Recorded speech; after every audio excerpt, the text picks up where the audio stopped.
Usted abre esta puerta con la llave de su casa. A través de ella hay otra dimensión. Una dimensión de tráfico. Una dimensión de calles.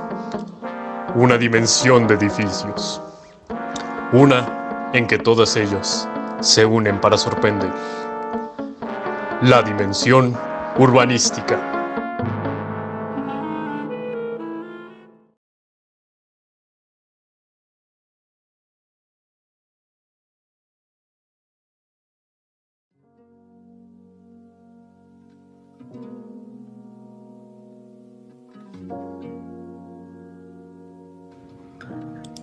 Bueno, les damos la cordial bienvenida a este podcast.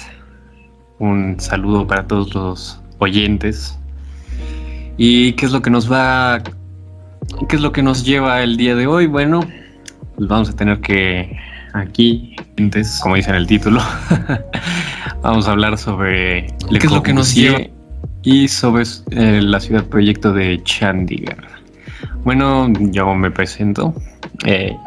Yo soy José Omar Vicencio Hernández y bueno, aquí también estamos presentes unos compañeros.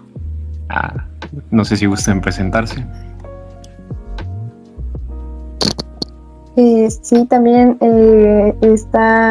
tenemos la presencia de Morales de Jesús, Jessica Paola, que soy yo. y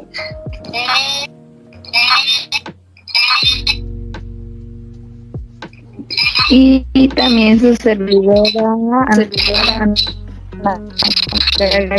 en el otro. Y bueno, nosotros ahorita ya estaríamos empezando. Y bueno, empecemos con nuestro primer tema, que vamos a tratar a Le Corbusier, o mejor conocido como Charles-Édouard Jean Rey. Y tenemos a este gran hombre que contribuyó dentro de muchas cosas al urbanismo, de las cuales vamos a empezar a tratar. Así que le cedo la palabra a mi compañera Jessica Paola para empezar a tratar este tema. Dime, ¿qué nos puedes contar acerca de su vida, en su biografía? él, para empezar, pues nació en Suiza francófona. Y efectivamente, como lo mencionas, pues tiene su nombre y además el seudónimo, que justamente proviene de una manera pues interesante, porque él combina un apellido materno con la palabra en francés, que es cuervo. Entonces hace como un tipo de fusión y de ahí sale su seudónimo, que es Le Corbusier.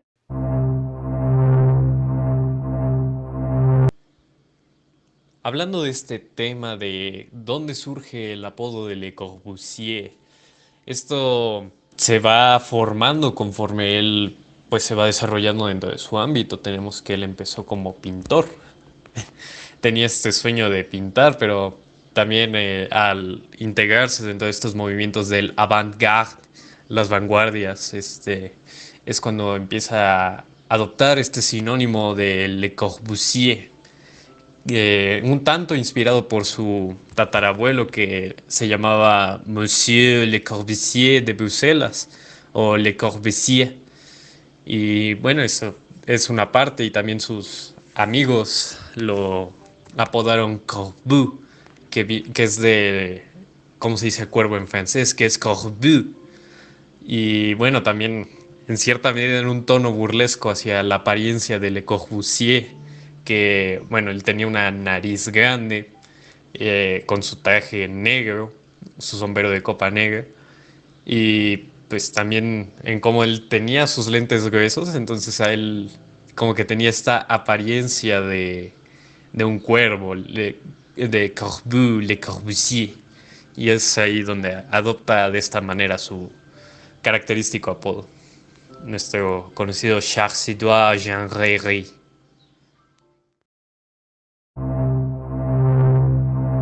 Y bueno, Él, pues a una muy corta edad, a unos 29 años, se traslada a París, donde justamente es lo que comento, él adopta este seudónimo.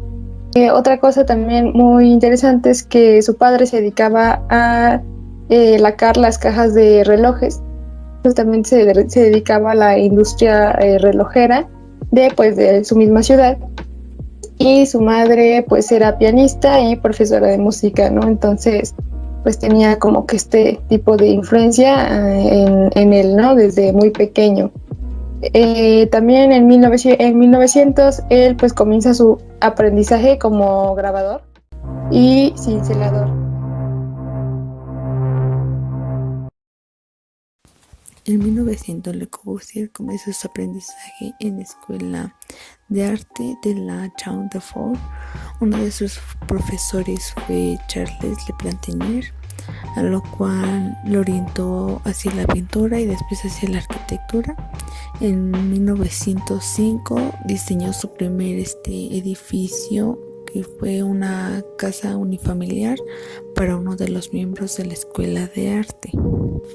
A sus 17 años construyó su primera casa, que fue con los mejores arquitectos de su época, que fue Joseph Gottman y Agustín Perret. Como grabador y cincelador, ¿no? En la misma escuela de arte de su ciudad natal. En 1905 él justamente pues diseña su primer edificio. Él hace como proyecto una casa unifamiliar para un miembro de la misma escuela de arte. Y pues justamente en los siguientes 10 años y en los próximos años pues él se dedica a hacer justamente numerosos edificios y proyectos donde... Congreso Internacional de Arquitectura Moderna, también conocido como CIA, fundado en 1928 en Suiza, fue formado por un grupo de 28 arquitectos, a lo cual el que lo organizó fue Le Corbusier.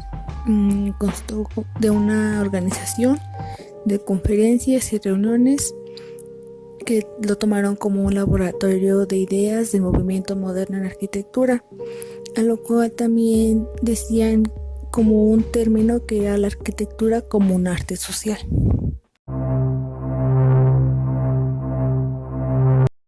Donde él deja plasmado su sello característico, ¿no? Entonces se puede ver, ¿no? Muy evidente que él los realizó. Ya un poco más grande, pues él viaja a Alemania para estudiar las tendencias arquitectónicas de este país. Aquí trabaja durante esta época también, y también posteriormente visita también Estados Unidos, donde él comenzaba realmente a apreciar Europa, ¿no? Justamente desde Viena fue a Rumania y Turquía, Grecia y también Italia, y pues también fue profesor ahí mismo durante 2 años en el Departamento de Arquitectura y Decoración de la Escuela de Arte de París, ¿no? Ya un poco más avanzado el tiempo, en 1992, pues él abre un despacho de arquitectura con su primo y mantiene una asociación hasta 1940. Ambos diseñaron pues edificios residenciales justamente. Entonces pues aquí también comienza como su idea un poco más sobre el urbanismo, que de hecho pues es lo que también vamos a tratar un poco más adelante. Y bueno, pues él en general tiene una carrera como que muy amplia en este mismo sentido. Esto nada más es como una biografía. Ahorita más adelante vamos a comenzar a adentrarnos un poco más en los proyectos que hizo a fondo, ¿no? Y bueno, lamentablemente fallece un 27 de agosto de 1965, igualmente, ¿no? Entonces, esto sería por parte de una introducción hacia su vida, ¿no? Para que conozcamos un poco sobre quién era él. Precisamente. Fíjate que todo lo que mencionas es bastante interesante porque tenemos que este sujeto nace en un contexto bastante único. Ah, dijimos, él nace en 1887 en su pueblo suizo de La Chaux-de-Fonds, aquí en Suiza, pero es la parte francesa. Pues empieza a desarrollar en él como un concepto de dedicarse a estas cosas del urbanismo. Es una villa que se ve bastante amena en las fotografías, ¿no? Como este pueblo medio germánico que sale en las películas, que bueno, son edificios rústicos y todo eso, pero lo que es interesante sobre él es que le toca vivir una época particular. Él es de esta generación que empieza a perder este sentido porque el mundo estaba en la modernidad, estaba en un sentido de revoluciones industriales y todo esto de la época victoriana. Esto era la que estaba rigiendo Europa. Entonces, él, pues al tener más o menos como una identidad medio francesa, llega a Francia. ¿Y qué es lo que está pasando en Francia? Empiezan todas esas ideas vanguardistas a la par de la Primera Guerra Mundial. ¿Y qué es lo que esto causa? Esto deja a Europa devastada y con una gran oportunidad para el desarrollo de las nuevas artes, las vanguardias. Que en este caso pues, tenemos a Le Corbusier como este hombre representante del modernismo, de dejar atrás esos elementos victorianos de enaltecimiento y grandeza imperial, porque pues realmente ya no hay dinero, ya tenemos un cambio hacia una sociedad capitalista, ya se acabaron la época de los grandes imperios, ahora es la época capitalista. Y Vamos a hablar ahora sobre lo que es el modernismo. Esto es un tanto difícil de identificar qué significa exactamente, pero vamos a analizarlo desde distintas bases. Desde una base teórica que tenemos estos grandes exponentes como Walter Gropius o Le Corbusier o el propio Mies van der Rohe. Entonces tenemos un sentido académico en el que es apartarse del sentido clásico de la arquitectura, porque tenemos en la arquitectura clásica una jerarquía en el que tenemos una base muy sólida y conforme se va hacia arriba, se va haciendo más ligera, menos pesada la carga visual, tanto visual como física, y el modernismo es reinventar estos apartados en que se simplifica todo en cierta medida. Lo tenemos también como un ejemplo el Bauhaus, que viene de Alemania y es un exponente del modernismo, pero por otro lado también tenemos que en cuanto a la estructura del modernismo, que es el acero y el cristal templado, que bueno, estos materiales empiezan a surgir a partir de la revolución industrial por estos años, en los 1700, el siglo XVIII y XIX, pero todavía tiene este sentido de rústico, pero empieza esta simplificación hacia una nueva forma de entender cómo construir, y también es aprovechado por las guerras mundiales, que tenemos un mundo devastado en el que empiezan proyectos enormes que busca abaratar los costos, y simplificando estos diseños pues terminamos con estos edificios altos, simplistas, minimalistas, siguiendo bajo el concepto de la forma sigue a la función.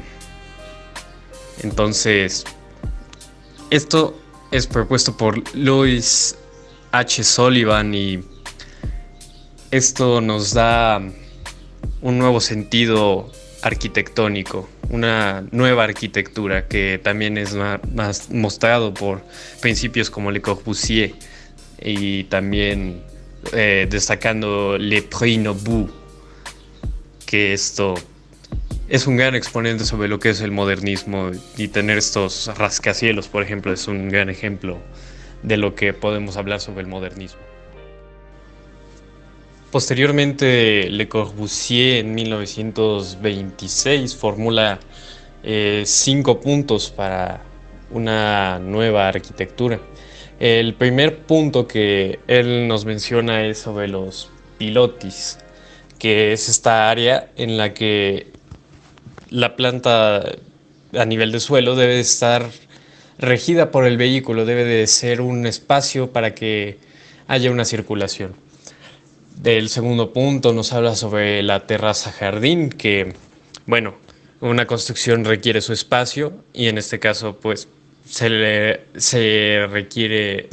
tiene la intención de que a la naturaleza se le dé su espacio, pero esta vez en una cubierta plana, en una terraza jardín.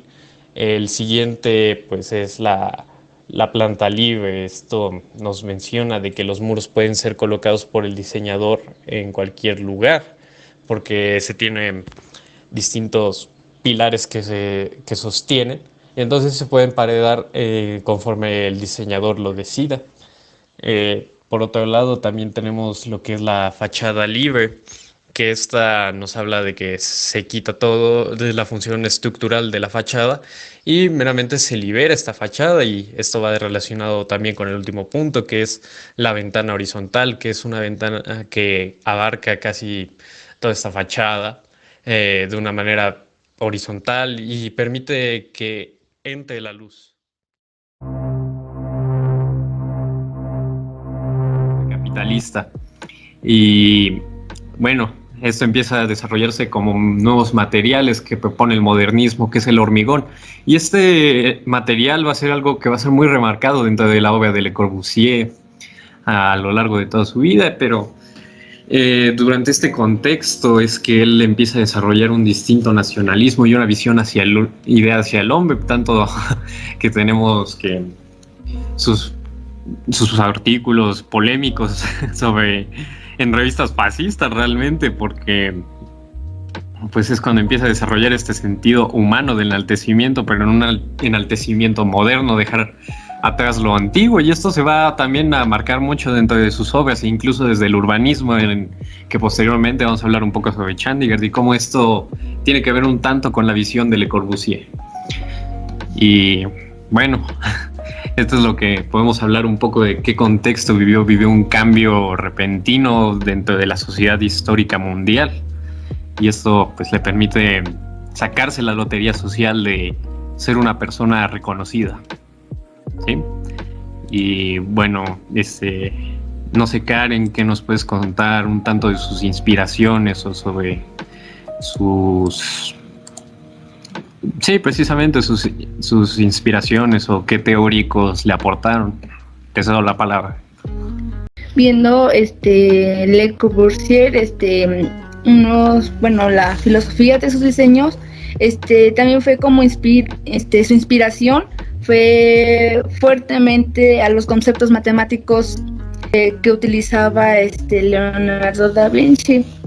Dice los números, las series de Fibonacci, y las cuales utilizaba como base para sus... Perdón, y también los utilizaba como para base de sus proporciones arquitectónicas. Y también que fue en 1965, que fue cuando Le Corbusier falleció, había una frase que decía que la arquitectura es el juego magistral, correcto y magnífico de masas reunidas en luz. O sea, que es como una frase que a él mismo lo representaba. Sí, todo esto que mencionas pues es bastante correcto.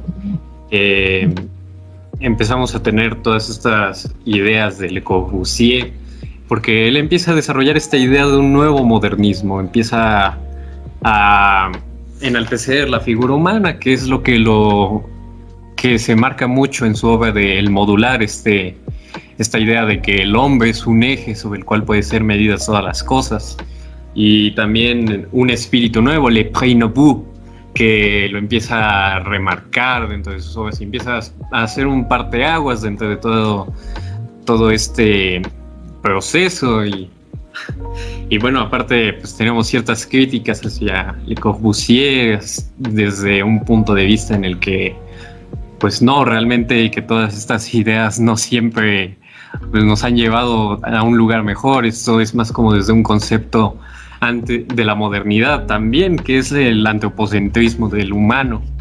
No es como distinto hoy en día, que es la época posmoderna, donde vemos que todas las ideas y enaltecimiento del ser humano pues realmente han fracasado. Creo que aquí ya da cabida como para que empecemos a hablar así como a lo que nosotros es nuestro mero mole, que es el urbanismo. Y bueno, no sé, Jess, ¿qué nos puedes contar sobre Le Corbusier en el urbanismo? Sí, justo qué bueno que comentabas al respecto de la modernidad, porque justamente es aquí donde comenzamos a introducirnos en el urbanismo con Le Corbusier.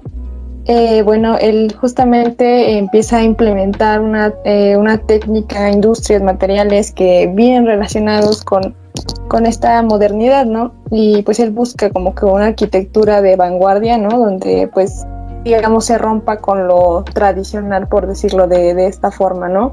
Y justo lo que comentabas hace rato con respecto a los materiales, eso también es cierto. Se emplea también nuevos materiales como es el hierro, el cemento y lo que decías del hormigón armado, eso también está muy presente en sus obras.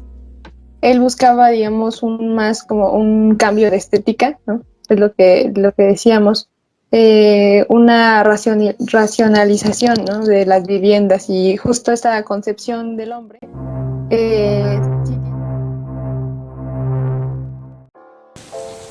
Por allá de los años 30 comienza un nuevo urbanismo o un nuevo tipo de urbanismo.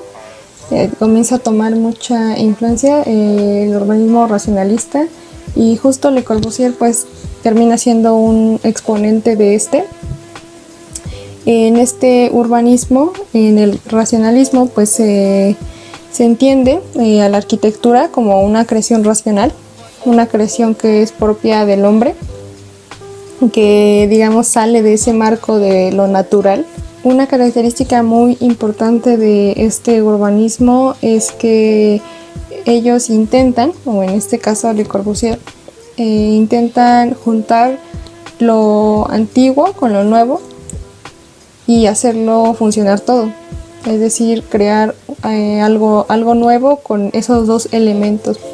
También, de hecho, este urbanismo pues comienza, ya lo dijimos, a tomar influencia en los años 30, pero hasta los años 70 es cuando se comienzan a modificar algunas ciudades y se les comienza, digamos, a tomar un poco más en cuenta.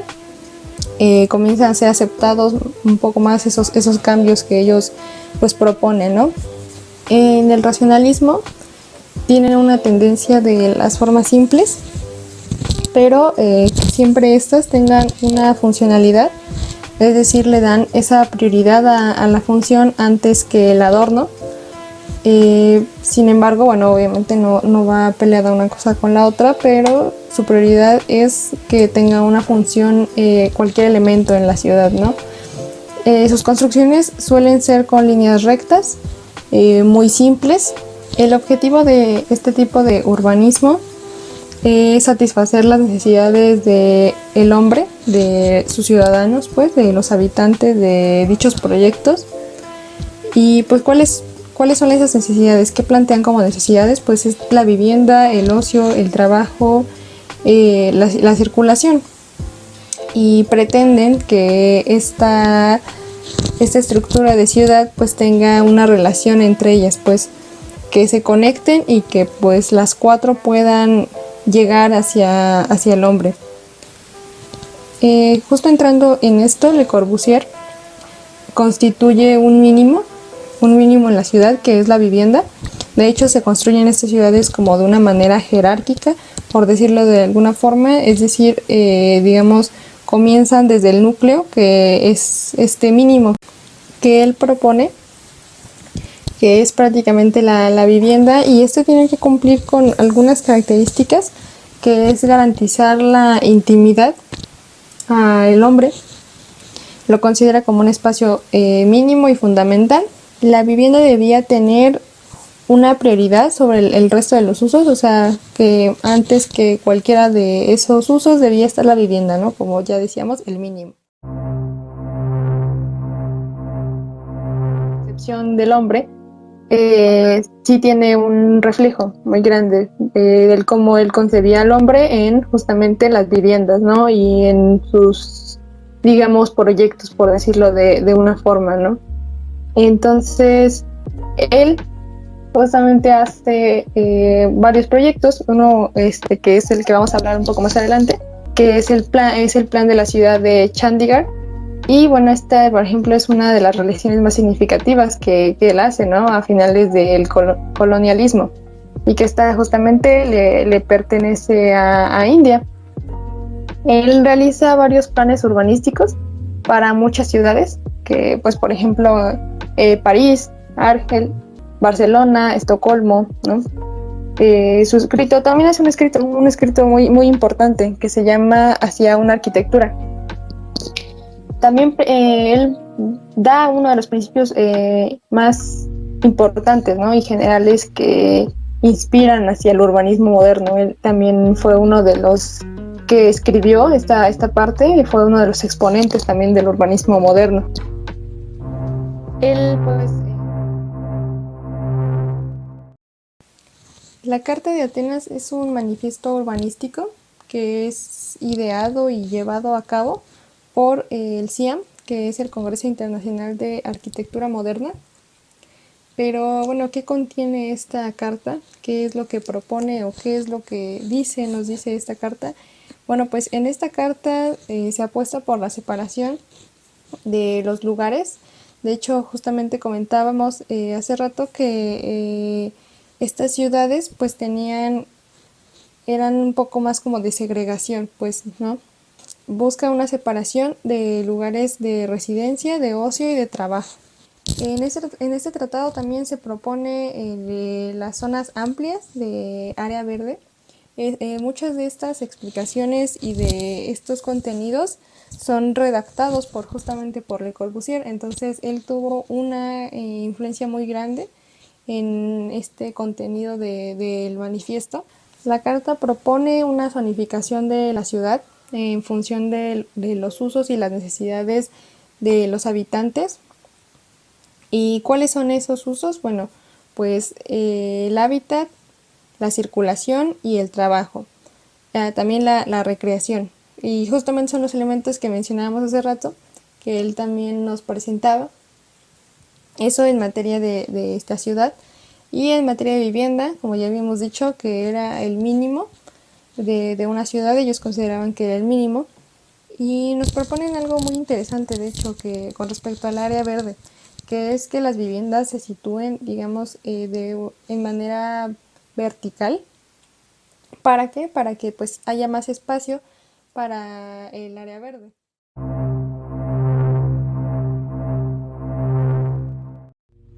Él pues proponía, ¿no? la sectoralización de la ciudad, que pues él quería dividirlas. De hecho, esto pues se refleja en prácticamente en muchos de sus proyectos, especialmente justo en esta de India. Él quería dividir las ciudades en áreas especializadas, por ejemplo, en las áreas comerciales, administrativas, lúdicas. Para él era como que esto ideal, ¿no? También le gustaban mucho los espacios abiertos y que estén ocupados por jardines. Era una de las características que él tenía que aportó más bien al urbanismo moderno. Entonces, pues sí, tenía como que hay algunas fantasías utópicas, que es de lo que vamos a hablar también. Sí, bueno, por una parte también se dice que Le Corbusier, más que como planeador urbano, era más un diseñador. Y pues bueno, también tenemos que todas estas ideas de sus ciudades pues están inspiradas un tanto por Ebenezer Howard, que es lo que propuso de la ciudad jardín. Y esto pues, de por sí esto de Ebenezer Howard inspiró a mucha gente y a desarrollar este estilo de ciudades utópicas. Y también Le Corbusier sonaba con estos planes. Y bueno, esto ya nos remonta hacia nuestro segundo tema de lo que es nuestro podcast aquí presente, y un agradecimiento también nuevamente a los que nos están escuchando. Y bueno, creo que es preciso que empecemos a hablar sobre Chandigarh, de esta ciudad que ya hemos como que empezado a modificar un poco de qué es lo que qué va a hacer de esta ciudad. Y bueno, no sé si Karen nos puede hacer la presentación, la apertura hacia, pues bueno, esto de Chandigarh, que vamos a decir, si nos puedes decir cuál es su ubicación o su geografía, ¿qué nos puedes contar sobre Chandigarh? Y claro que sí, bueno, pues la ciudad está en Punjab, en Chandigarh, que es en India. Chandigarh fue, bueno, como ya te había comentado, que está ubicada en India y fue como uno de sus primeros proyectos de Le Corbusier en cuestión del urbano. Entonces ya fue ahí cuando fue implementando la ciudad, como también agregó los jardines y los parques, y también se caracteriza por las calles que tiene, que ya son representadas por las calles que son anchas, y también se representa por una arquitectura moderna.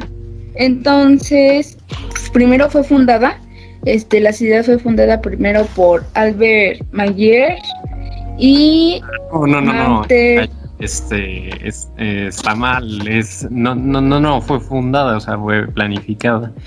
Pero no te preocupes. Pero primero, pues, como que hay que meterle un tanto del contexto histórico, así que, pues, bueno, creo que esto ya empezaría a resurgir. Nos vamos a remontar hasta 1947, que es cuando surge esta independencia de la India, porque la India meramente era una colonia británica.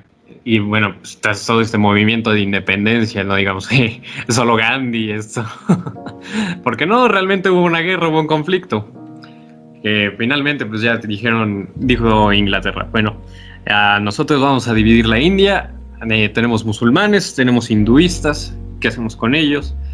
Pues ¿qué les parece? Que en el centro estén los musulmanes, los hinduistas, y en los exteriores estén los musulmanes. Y dijeron, bueno, va.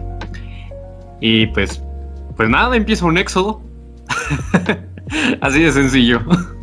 Empieza un éxodo de musulmanes hacia todos estos países que hoy en día conocemos como Bangladesh y Pakistán y la conformación de la India como tal.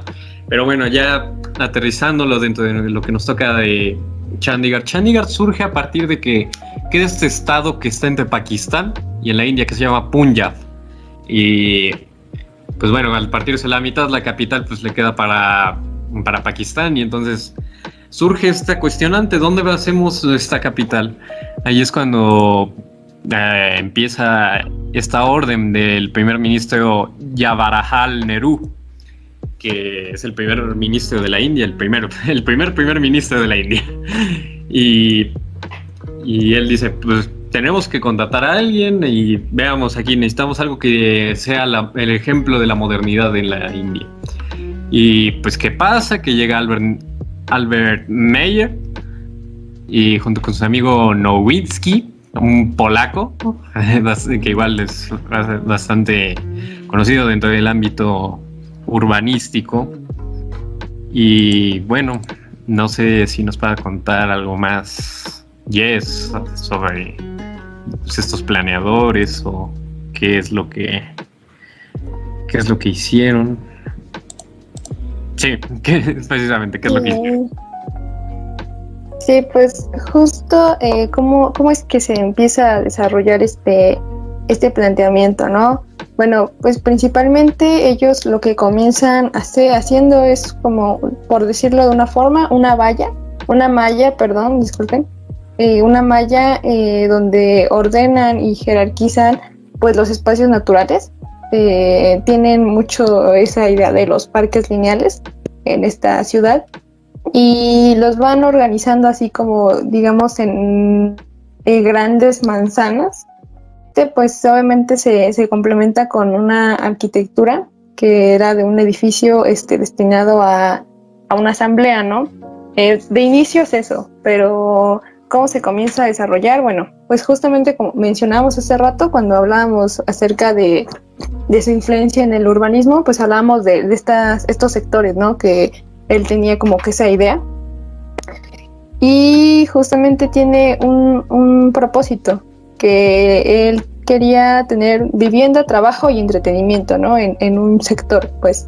Y de hecho, dentro de la misma, hay un sector muy, muy destacable, que es como que muchos conocen o conocemos, que es el Capitolio.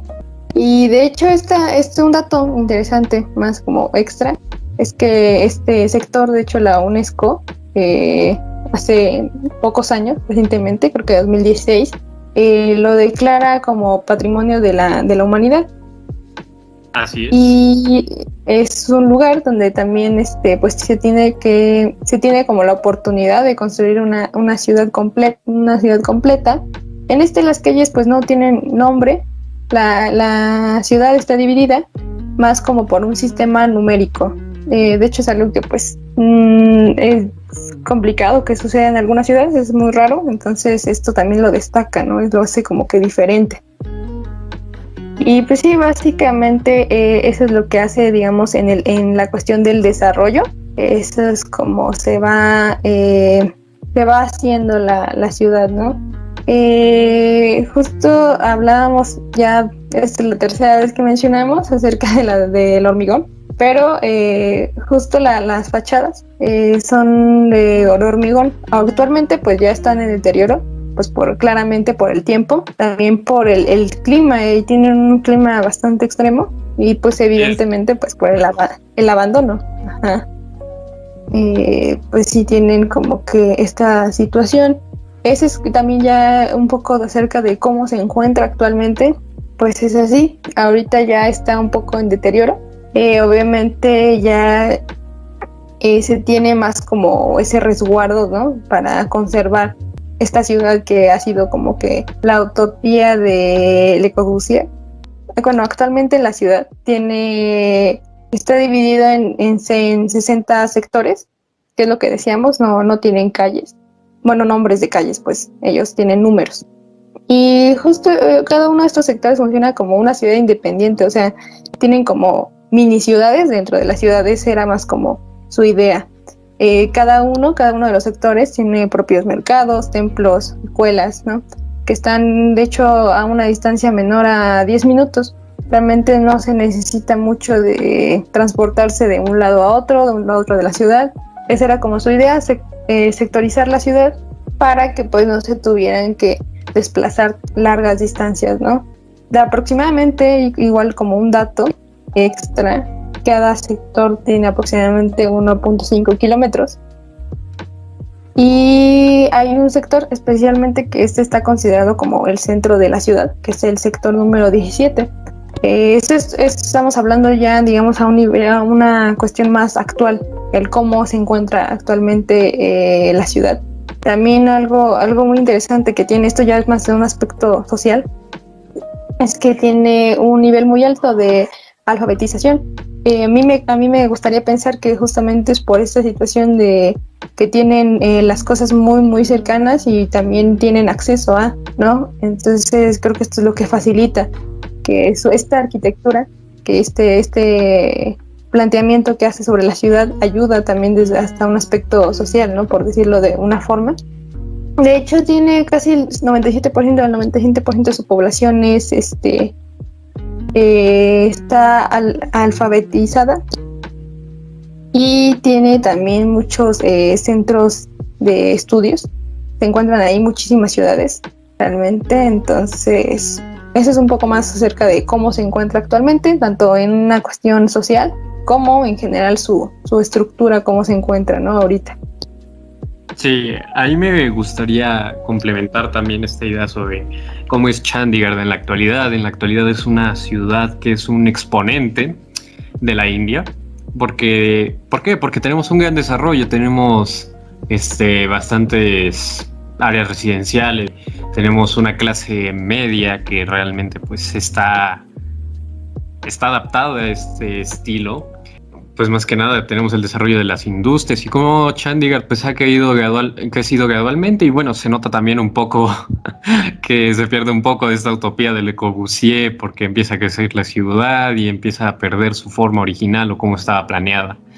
Y pues también surgen aquí estas grandes preguntas que pues en su entonces, ahí en el siglo XX, pues lo más importante era un auto, y hoy en día pues no, ya tenemos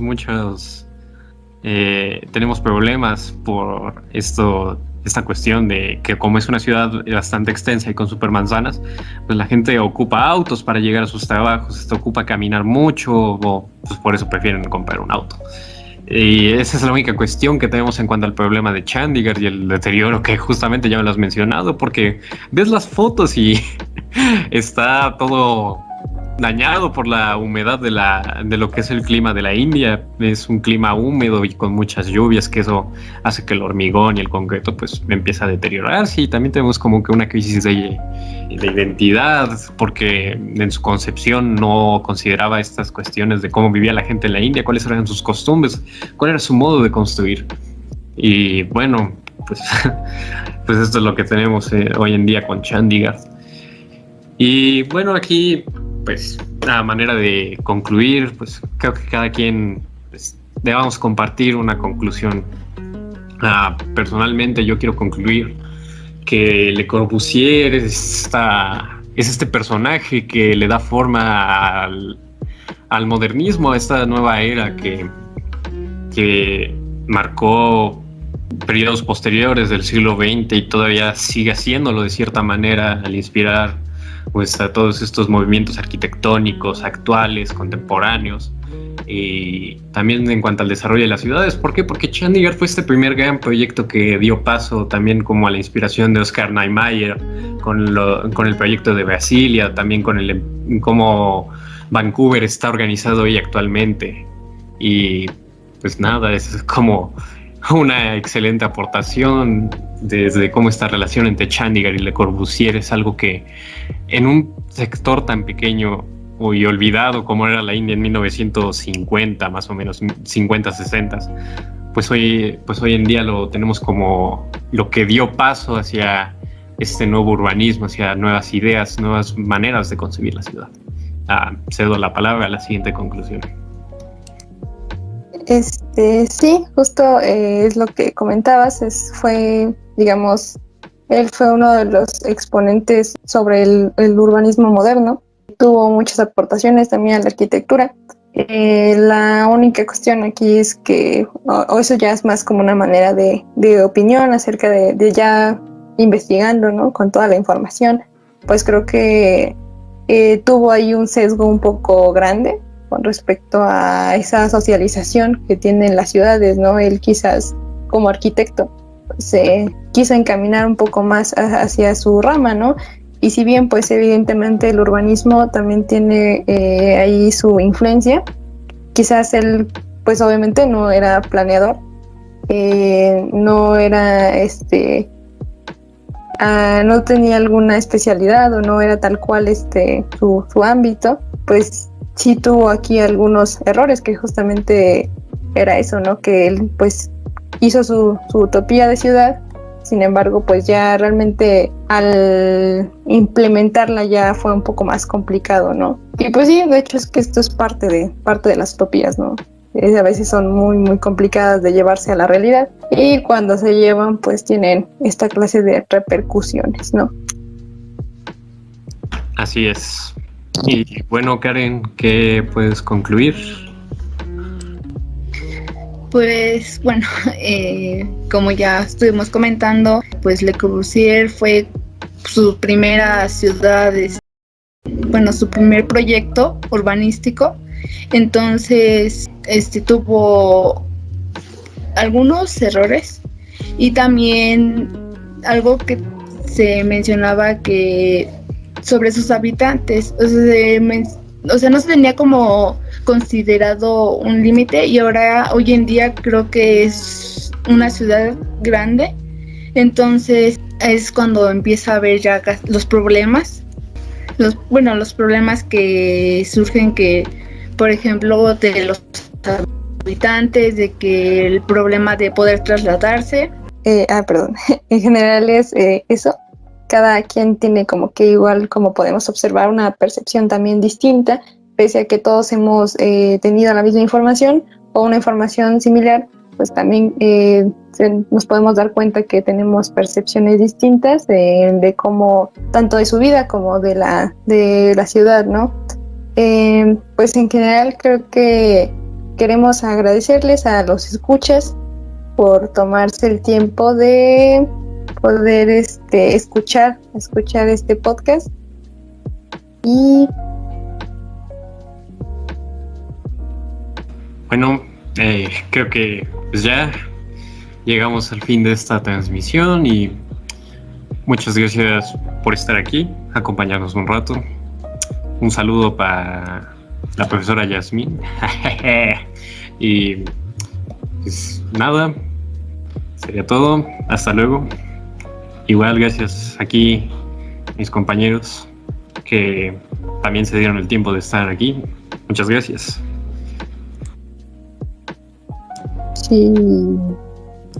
Y bueno, this is the end.